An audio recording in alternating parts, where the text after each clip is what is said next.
With winter over and spring finally arriving, the temperatures are steadily increasing.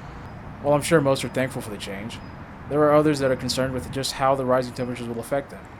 Luckily, my guest today is familiar with these recurring changes and might be able to help. So my name is micahelbergolla. And what do you do? So I currently hold a management position at AutoZone, but my previous work experience is working with my dad. So my dad is a refrigeration technician. Basically, he does all of HVAC.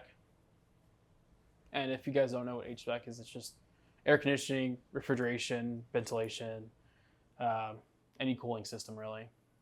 So what part did you play in your dad's business? So what I would do with my dad is I would basically help him do the heavy lifting. We'd have to move units from the ground to the floor or from the roof to the ground. We'd also do a lot of testing for leaks, which involves being both on the floor and the ground. I do a lot of the paperwork while I work with my dad. That include the invoices, taking pictures of tags, taking note of model and serial numbers. Yeah, that sums about it. The name of the company is Refrigeration Tech Service. We're in business since 2008. And as of last year, we actually recently became an LLC. The company is located back in my hometown of Cooper, but we work all over the place, all over DFW. That includes we go all the way to Waco, Oklahoma City, Texarkana, Granbury. It's a wide range of locations all throughout DFW. He's starting to kind of want to move away from refrigeration. He's starting to look more into like just real estate investments, something a little bit more laid back. Cooper is about 2 hours away. What do you do in Denton, and how are you able to help your dad from this distance? Okay, well, I'm here in Denton because I go to the University of North Texas. I'm a mechanical energy engineer.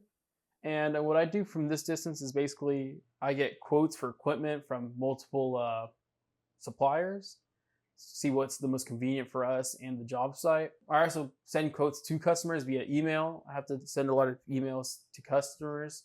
My dad sometimes struggles doing that.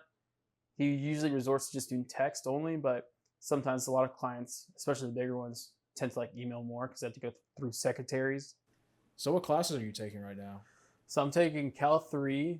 I'm taking Physics 2.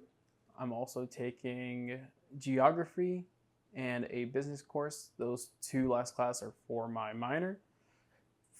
Cal 3 is just a continuation of Cal 2. And it's just in multiple dimensions, so it's like multivariable calculus. And it is difficult. I'm not going to lie. It has me stressing every week. How's physics? Physics is actually not too bad at all. It's basically the reiteration of like Cal 2. But with more like impractical use. That's calculus and physics go hand to hand. Physics is more of like math-wise, it's more of a dumbed-down version, but it's the hard part of physics is knowing when to use that calculus and how it actually applies to like trajectory and such. Do you think that your physics and basically all your schoolwork ties into how you perform at like your job with your dad, like with HVAC and stuff? I would say so. For my final question, I asked Michael on ways that homeowners and renters can save a little on their utilities. Yeah, of course. So the number one thing I'd recommend is stay on top of maintenance. You want to make sure your coils are clean, because if your coils aren't clean, you're basically suffocating your condenser, making your unit work longer and less efficient. So the cleaner that is, the more efficient and colder your air is going to be. To make sure your filters are clean, you want to make sure you swap out filters like minimum every 3 months. During the summer, you probably want to do a little bit more. Probably want to do it like every other month. Also, check your drain lines. A lot of places have float switches, and what that does is basically if there's a clog in the line, it's going to shut off your unit so it doesn't flood your house, basically. So make sure your drain line's cleaned, basically. Well, I think that's all the time we have for now. I don't want to hold you up for too long. All right, well, thank you. It was a pleasure being here. As we've heard from Michael, the rising temperatures this spring could have significant effects on our daily lives, from work to outdoor activities. It's clear that as the weather continues to change, we must adapt and take proactive steps. This has been Isaiah, Camera 3 of NTTV. Thanks for tuning in, and be sure to stay cool and stay informed.